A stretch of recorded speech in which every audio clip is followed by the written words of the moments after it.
Protein is an essential nutrient, but how much do you actually need?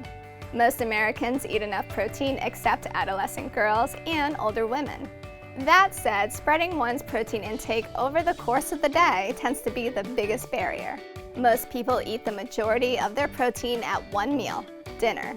Reach daily protein needs with the greatest benefits to your appetite and energy by obtaining a minimum of 30 to 40 grams protein at each meal.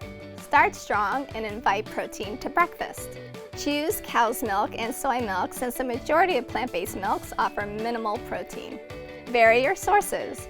You'll find protein in a plethora of plant-based options too, not just meat, seafood, and eggs.